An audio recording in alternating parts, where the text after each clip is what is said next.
Okay mga bro, magandang araw. Welcome back na naman sa ating mga tutorial. Ngayon naman ay patungkol naman sa isang electric pan mga bro.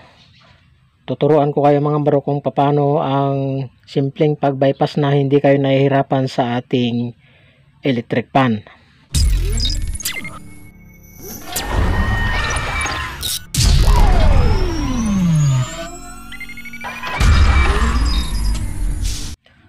Okay, bali ang problema ng electric pan na ito mga bro ay ayaw umikot. Yan, ginagamit daw ng may-ari at bigla na lang ayaw umikot.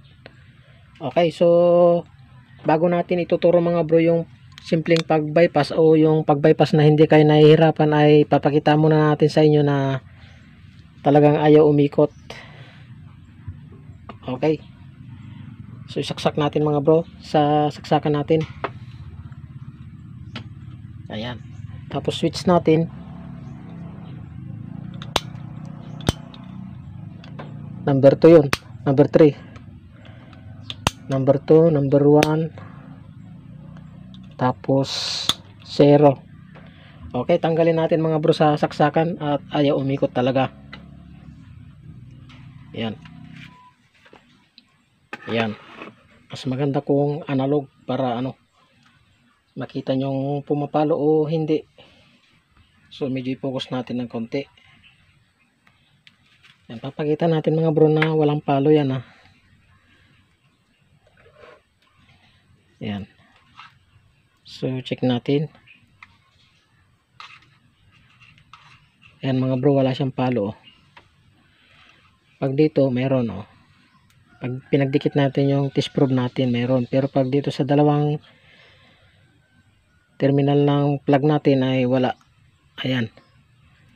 So bali kapag ganyan mga bro, ang suspect natin dyan ay thermal fuse. Yan, so tingnan natin, alamin natin, kukonfirm natin na thermal fuse talaga yung kanyang sira. Itis muna natin mga bro dun sa kanyang tatlong wire, sa kanyang 1, 2, 3. Okay, itis natin. Yan, papakita natin dito mga bro. Yan yung tatlong wire na ito, yung white, yellow, at saka red. Yan, papakita natin. Okay, check natin kung papalo yung 1, 2, 3 natin. Kapag pumalo yan mga bro, ibig sabihin good yung motor natin. Ayan, naka-extend siya mga bro. Okay, pumalo mga bro. Ayan, ibig sabihin good yung motor natin. Okay, so kapag gaganyan mga bro, bago natin i-bypass yung thermal fuse natin, aalamin muna natin yung tunay na ikot. Dapat yung ikot niya mga bro pag ganyan, pabuga yung bigay ng hangin ng electric pan. Kung pabalik mga bro, papunta naman dito sa kanyang likod yung hangin, baliktad. So alamin natin mga bro kung alin dito sa dalawang wire na dilaw na ito papuntang wire ng capacitor. Okay, so kuha tayo ng wire mga bro pang testing natin. Okay, so tanggalin na natin mga bro itong common natin, ito. Yan, ito mga bro, yung nakatali na yan, tanggalin na natin. Yan, tapos ito, wala na ito. Wala nang, hindi na magagamit ito. Ayan.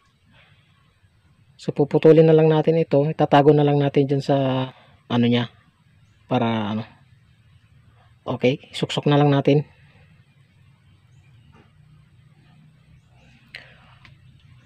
So medyo mahaba naman yata itong kwan nya. Yan, medyo maiksi nga. Dugsungan natin mga bro, temporary, para mahanap lang natin yung kwan natin, talagang ikot nya. Itong electric pan kasi mga bro ay mayroon din kwan yan, parang washing machine din na mayroong forward reverse yung kanyang ikot. Okay, so testing natin, isaksak. Tapos ididikit natin doon mga bro kung ano yung tamang ikot nya, kung forward ba o reverse.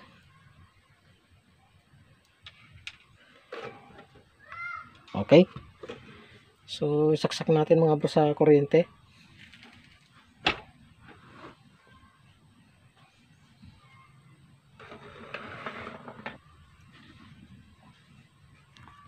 Okay, saksak natin.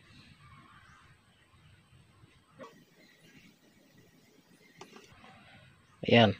Tapos switch natin mga bro.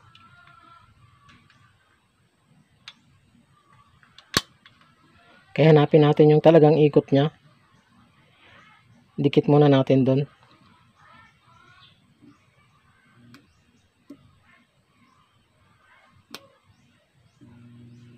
Yan mga bro yung talagang ikot niya. Ito naman yung kabila. Ito yung pabalik na ikot. Ayan o. Tingnan nyo. Ayan yung pabalik. Ibig sabihin papunta sa likuran ng electric pan yung kanyang hangin. Pag ganyan. So dito tayo sa kabila. Ito. So testingin natin ulit. Ayan. Ganyan dapat. So lagyan natin ng marka mga bro. So tanggalin na natin sa saksakan para hindi tayo mag-ground. Yan, gagawin natin mga bro, lagyan natin ng palatandaan. Lagyan natin ng tape. Okay, lagyan na natin ng tape mga bro para hindi tayo magkamali. Para pag nilagay natin yung kan natin, thermal fuse natin ay hindi tayo magkamali. Okay, namarka na natin. Ayan.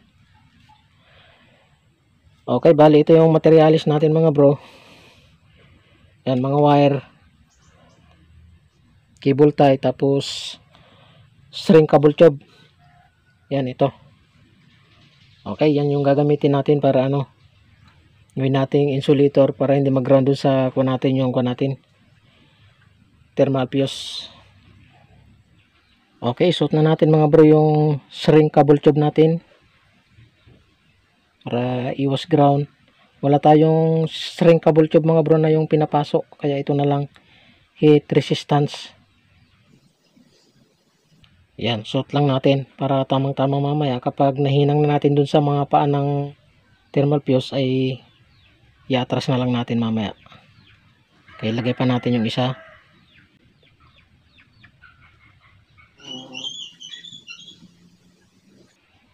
Okay. Okay, na itali na natin mga bro, hinangin natin.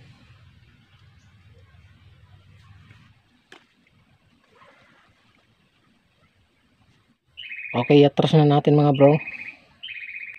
Yan.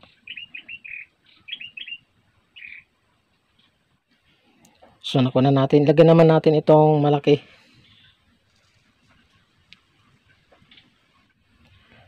Okay, nalagyan na natin mga bro ng ano niya, string cable tube. Ayan. So, kapit na natin dun sa motor natin.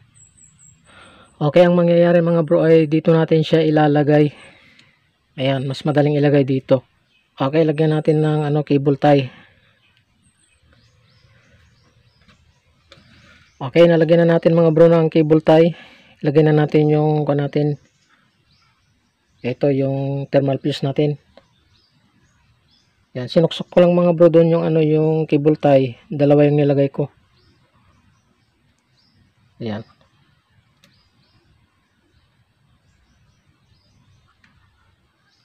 Okay, tapos sigpitan natin mga bro yung cable tie natin.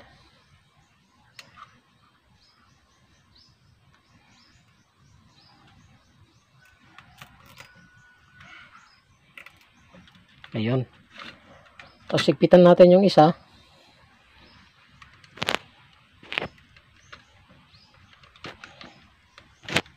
Okay. Putulin natin mga bro.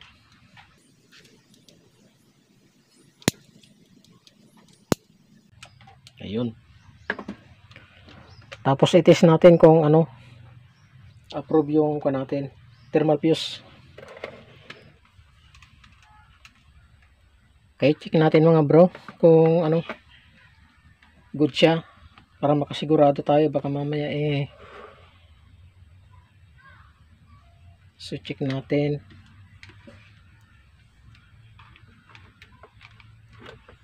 Ayan. Okay, check natin yung dalawang wire na nilagay natin. Okay, good.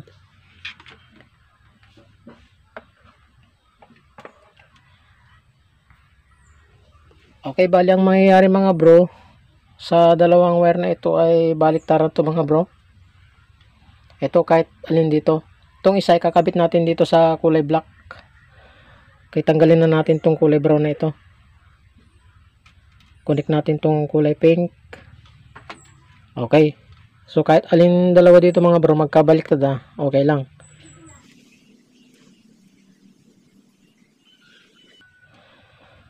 Ayan.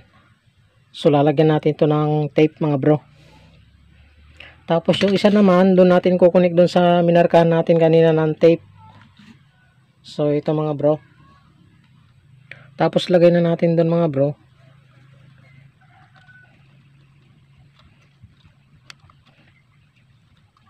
Okay, na-i-connect na natin mga bro. Ayan, lagyan na natin ng tape. Pwede ring hinangin mga bro, pwede ring hindi kung gusto nyo. Ayan, lagyan natin ng tape. Okay, sunod naman nating lagyan to mga bro ng tape. Yung common natin. Okay, nalagyan na natin mga bro. Subukan nating testingin ngayon.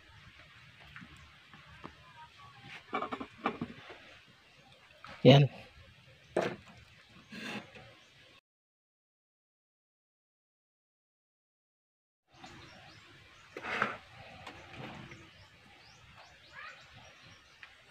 Okay, saksak natin mga bro. Ayun, umandar na. Okay. So, ayos na mga bro.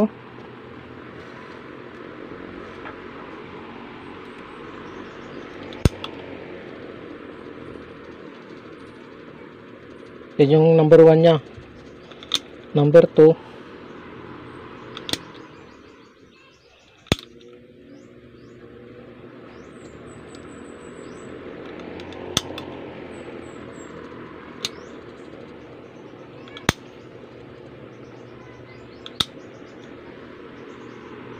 Ayos na mga bro, bilis oh.